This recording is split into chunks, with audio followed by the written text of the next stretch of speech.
Good afternoon, everyone. Very pleasure to share my research with you in this afternoon.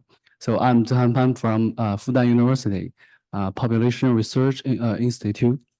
So this research actually started from a conversation with an older adult in Shanghai. So he or she told me they believed the migrants in Shanghai squeezed their welfare. They believe that these people make their the house price increase, make their living space squeezed, and something like that. So, but in my opinion, I don't think so. So I want to prove something, to prove something, and especially prove some benefits for them. Here are some backgrounds. So more and more Chinese people, especially older people living in urban areas. So a change is that compared to the rural older adults, the relationship between urban parents and their children are not so close as before. So they would rely on the social security system more compared to the to before. So at the same time, China has a great regional disparity, and it's another story of the decentralization fiscal system. So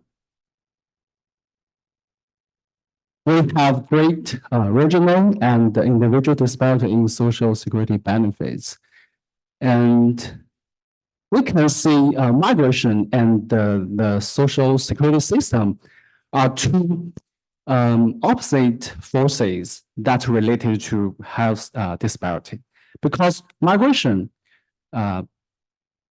actually widen the regional disparity. But the social security, this system is constructed aiming to reduce the regional disparity. But China is a special country, so we have a great power central government, but actually we have so fragmented social security system and the fiscal system. So I just want to research under this fragmented social security system or fiscal system, how did the migration affect the health disparity among older adults?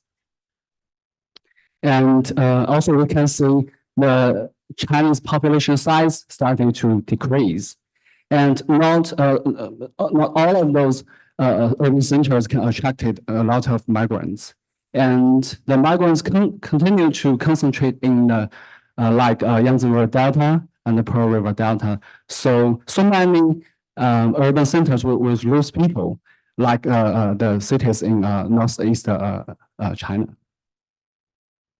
So here are my questions.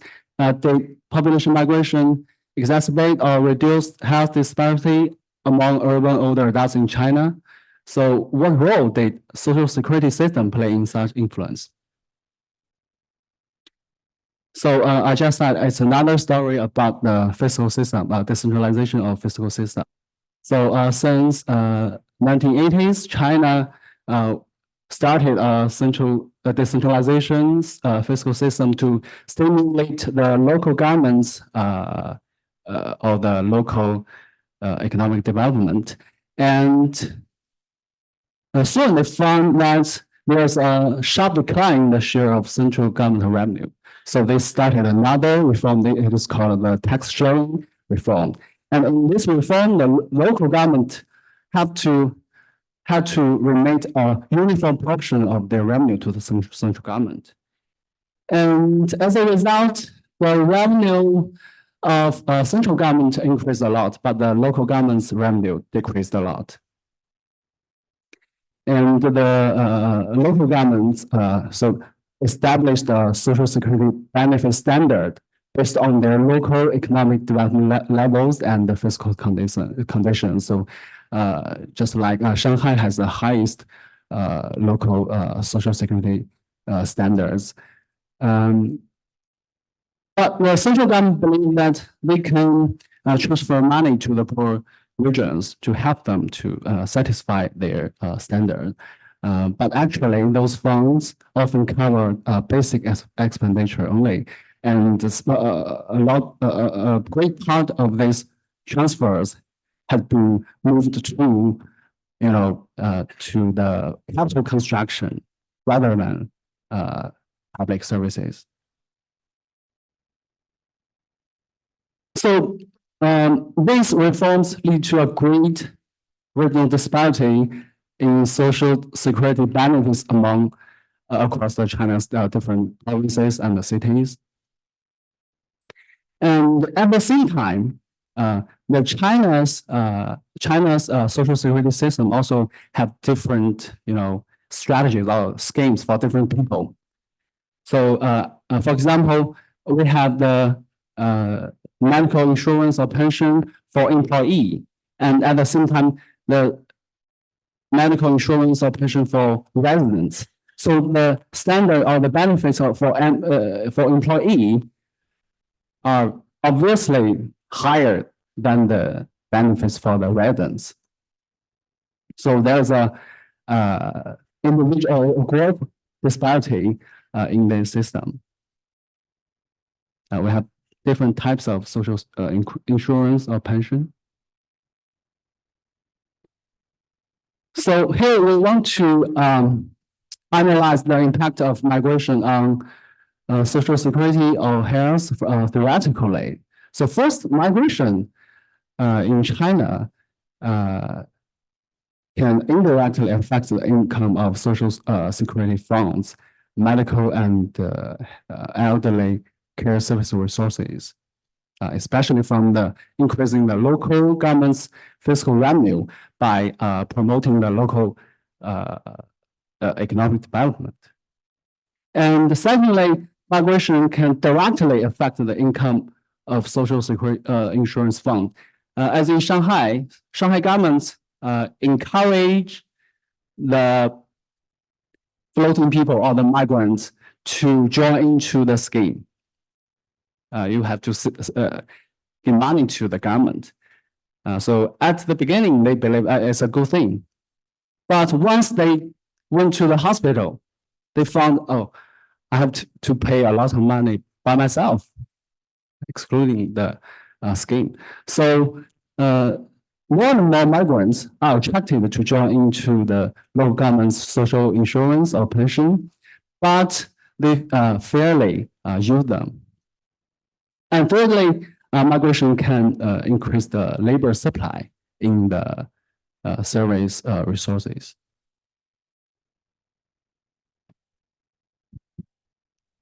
So this is the supply side. For the demand side, those laborers who migrating, usually they didn't take their hukou with them. So actually, some scholars call them as the floating people. But this phenomenon make the migrants' social security always distracted with them from them. They're in different places. So the migrants tend to utilize the social security resource in destinations to a lesser extent, resulting in cross-subsidy effects on the local population in those areas.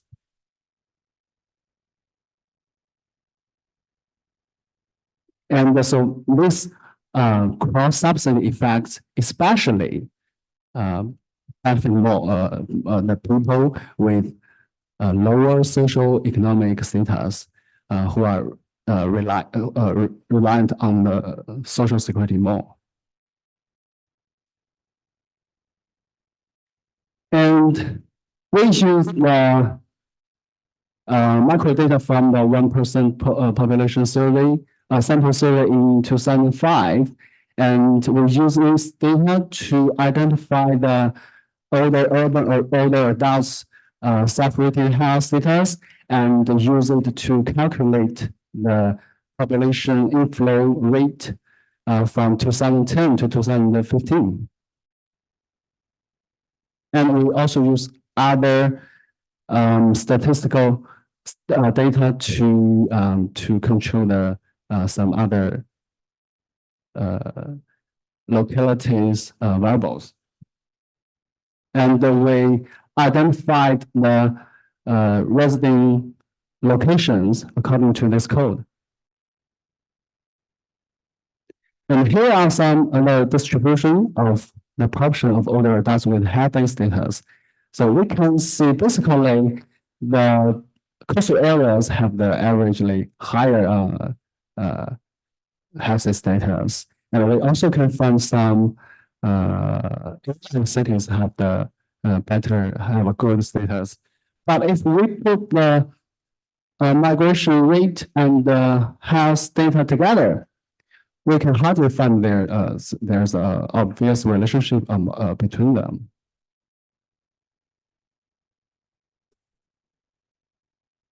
And so we face the endogenous issues. And here's a popular IV instrument to solve the endogenous issues. So the primary endogenous issue is that there are numerous omitted or the related to the locations characteristics that are influencing population inflows and the health of urban older residents simultaneously. So we used the instrument published by AER in 2022. So this research built this instrument based on the interaction between the international crop prices and the domestic crop prices. And we use a shock from the international crop prices to predict the outflows from the origins in China. And then they allocate the outflows, the predicted outflows to different destinations based on a geographic share or patterns. That's a lambda. But we believe this lambda will also be related to some omitted characteristics of the destinations. So when we estimate the lambda, use the destination population size and the distance, and we got a new lambda. And use this lambda, we calculated another instrument, and we call it instrument 2. So we use the instrument 1 and instrument 2 to estimate the correlate relationship of the migration on the older adults' health and the local, the destinations social security welfare. And this is the baseline model. And the health is we use the individual health as the y, as the dependent variable. And we use the extended order probability model in the framework of extended regression model. And also we incorporate the interactions items between the population inflow rate and some individual control variables. So these variables refers to their social security status. So we try to figure out the difference between the effect of migration on the health, the difference among different people with different socioeconomic status. And we also estimate use the instrument variable to estimate the impact on the three aspects: the local per capita fiscal condition, per capita social insurance fund balance, and the per capita medical and elderly care service resources. So here are the results. And we can see when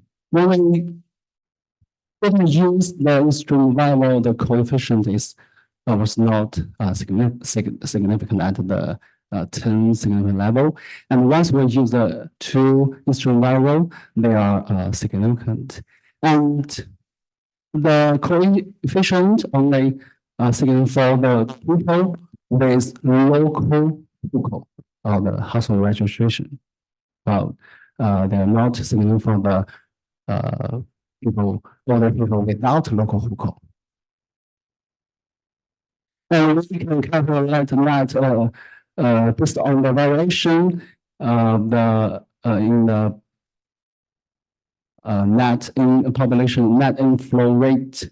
We can calculate that the interprefecture difference in average probability of urban older residents self-rating their health as healthy due to migration increased by about 9 percentage points between 2010 and 2015. And we also can find that the people with lower or poor socioeconomic status benefit more from the population inflow. And we also can find more and more the places with more population flow can got a higher public benefit revenue and expenditure, and especially better balance for the medical insurance for residents and also for pension. And we also can find the places with more population flow can got more medical resources or elderly care resources due to their labor supplement. So here are the conclusions. So migration in China has widened the regional disparity in the average health level, especially for the people with poor socioeconomic status. And at the same time, actually, it widened the health inequality level among cities. So the big cities with more migrants, they have lower health inequality level. And that's because we have a fragmented social security system. And those benefits mainly from the sacrifice of those migrants. And in the future, so not so many urban centers can attract or continually attract the population inflow. So they may face very severe fiscal crisis or the social security welfare crisis. So we have some policy implications for them. That's we should use this money, or the government should use the money in insurance or pension more efficiently. Okay, that's all. Thank you.